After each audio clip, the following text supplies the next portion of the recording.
El presente video tiene como objetivo hacer un análisis general de la funcionalidad de diversos modelos como son el fenomenológico existencial, cognitivo-conductual y sistémico, para analizar diversas concepciones en cuanto a su funcionalidad en los procesos de tratamiento. Iniciaré con el modelo fenomenológico existencial y conviene destacar que hay una gran heterogeneidad entre los distintos enfoques fenomenológicos. Como ya lo sabemos, en cuanto a los aspectos positivos de este modelo se encuentra la concepción filosófica positiva del hombre, aunque puede llegar a ser poco realista. No se centran en la patología, sino más bien en la autorrealización del cliente, dependiendo de lo que él cree que pueda llegar a ser. Hace énfasis en la relación terapéutica. Este es uno de los aspectos más importantes y atrayentes, además de que hay que reconocer el mérito de haber puesto de manifiesto el valor de dicha relación en cualquier tipo de terapia. Parecen especialmente adecuados para personas con problema de identidad, valores o relacionados con la existencialidad. En cuanto a aspectos negativos, las formulaciones teóricas son imprecisas y vagas, por lo que resulta muy difícil o imposible someterlas a prueba. El método científico, por lo general, es dejado de lado. Se describe el comportamiento humano, especialmente los aspectos subjetivos, pero en general no se identifica o tampoco se precisan variables que lo controlan.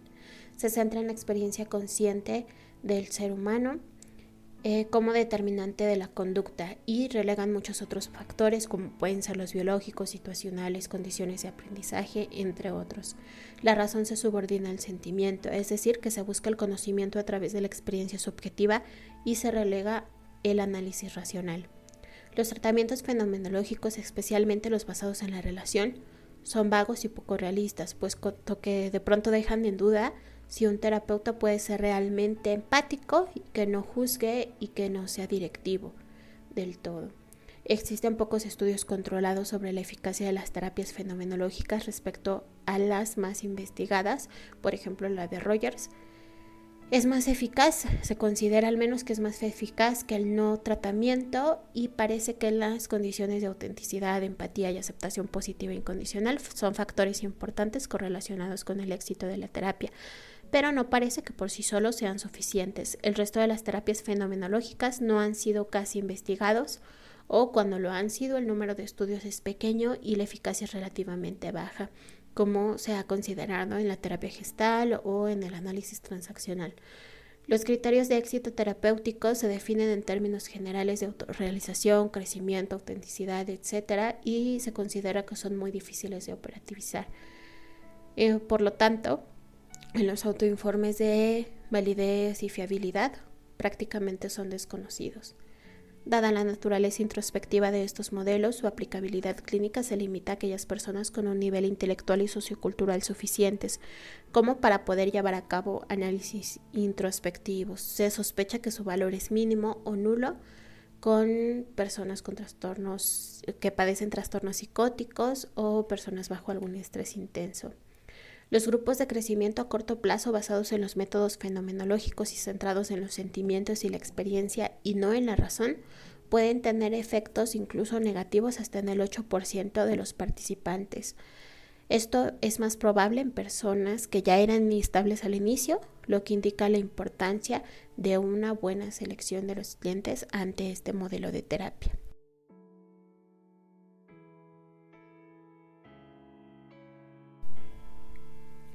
En cuanto a los modelos de terapia cognitivo-conductual, es importante considerar que en primera parte se diferencian 4 enfoques principales de los modelos cognitivo-conductuales, como son el análisis conductual aplicado de Skinner, el enfoque neoconductista mediacional de Wolff y el enfoque cognitivo-conductual de Beck, Ellis, Menchenbaum, y finalmente la terapia cognitivo-social de Bandura. Estos enfoques, a pesar de sus diferencias, no están necesariamente en oposición unos a otros, sino constituyen grupos cerrados.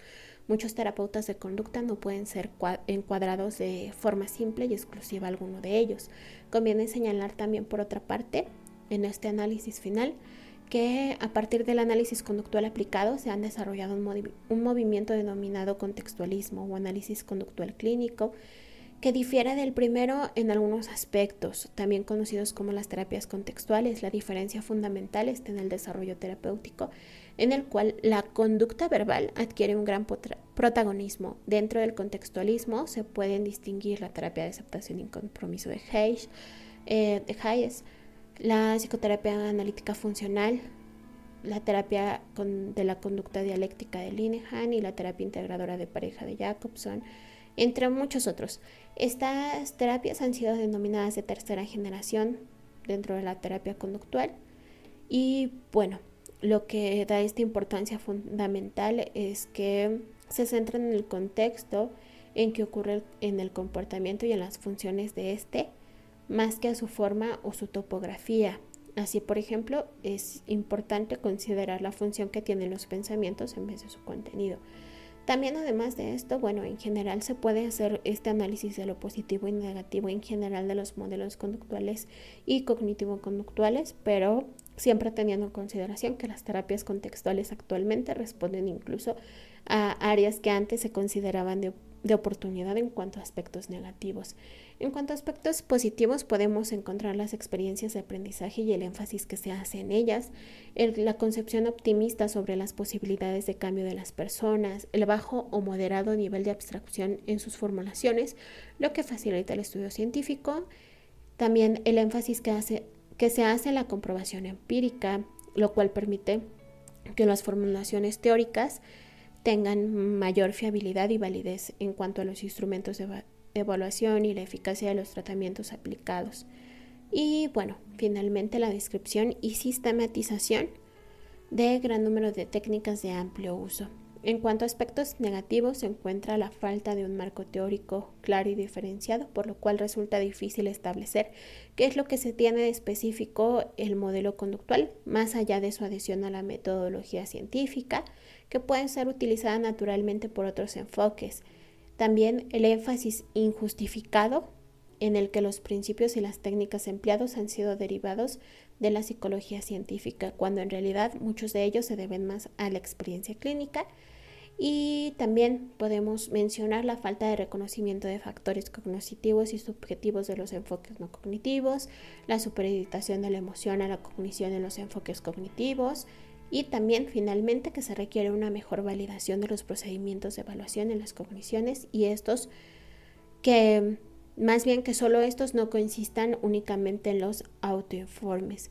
También se considera que estos modelos de tratamiento son de mayor potencialidad y funcionalidad en compañía de tratamiento psiquiátrico farmacológico. Únicamente en las primeras generaciones, la tercera generación de terapias contextuales deja de lado los aspectos farmacológicos, incluso criterios diagnósticos, entre otros, pero y finalmente en cuanto a los resultados obtenidos a corto y largo plazo, se consideran que son significativos en cuanto a métodos estadísticos en el tratamiento de diferentes trastornos. Además, este modelo de terapia sí se podría decir que en gran parte puede estar igualmente limitado a condiciones socioeconómicas y socioculturales relativamente, digamos, superiores o finalmente aceptables. Finalmente, en cuanto al modelo sistémico, se considera que los trastornos psicológicos surgen cuando adaptarse al sistema requiere pensar, sentir, actuar de una manera que resulta perjudicial para una persona, o cuando una persona intenta cambiar sus funciones o pautas de interacción dentro de un sistema sin tener el poder o la capacidad suficiente para vencer las resistencias del sistema. Esta terapia enfatiza el presente y suele ser breve, por lo general no pasa de 20 sesiones repartidas a lo largo de un máximo de 2 años. Se reconoce la importancia de la cordialidad y la empatía por parte del terapeuta, unidas por lo general a un estilo directivo por parte de esto. Es importante también que se tenga en cuenta que estos enfoques se han especializado en el tratamiento de familias, parejas. Sin embargo, también existen algunos otros modos de abordar estos problemas. Puede distinguirse de varias escuelas, como las que ya hemos visto a lo largo del curso, y en cuanto a la valoración general de los modelos sistémicos como puntos positivos, podemos encontrar el énfasis de los factores interpersonales y sociales, las variables fisiológicas, psicológicas, internas y el aprendizaje tratan de tenerse en cuenta, pero desde la perspectiva del sistema interpersonal y social en el que se encuentra la persona. También las nuevas perspectivas en el tratamiento de parejas y familias.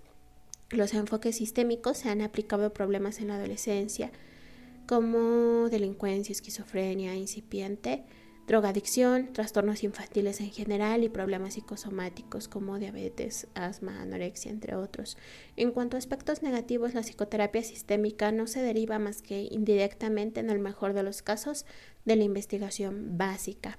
La actuación sobre patrones de interacción no es suficiente en muchos casos. La importancia de los factores individuales no se puede ver soslayada.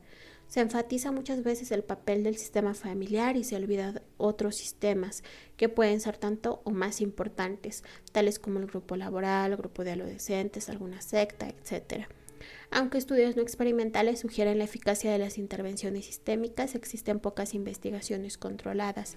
Se ha dicho que el estilo sistémico de la terapia es manipulador o distante y tiene perspectivas alternativas.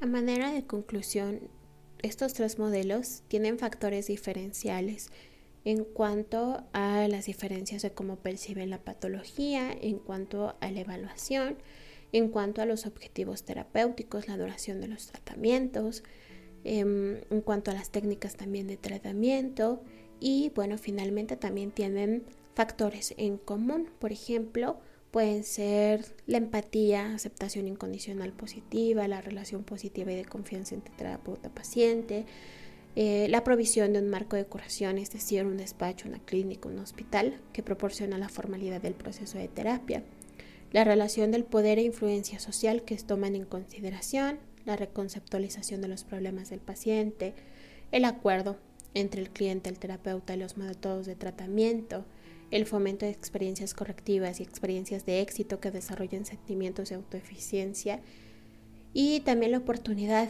de comprobar la realidad, el reforzamiento de conductas deseables, aprobación, consejo, facilitación de la puesta en marcha de recursos dormidos del paciente, si es que así se le pueden considerar, y la facilitación de la reducción de la perturbación emocional o la aceptación de la misma. Muchos factores comunes entre estas orientaciones pueden coincidir en el nombre, pero no en el cómo son llevados a cabo.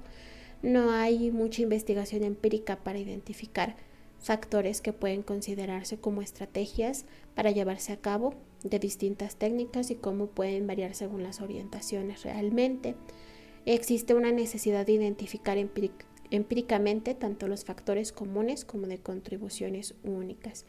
Y en general también incluso hay modelos que fomentan la integración de todos los modelos. Finalmente quisiera resaltar que todos estos modelos, claro que son muy específicos, no se pueden elegir a gusto del terapeuta, más bien se busca que los modelos y las técnicas se adapten a las necesidades del paciente y sean totalmente funcionales para ellos.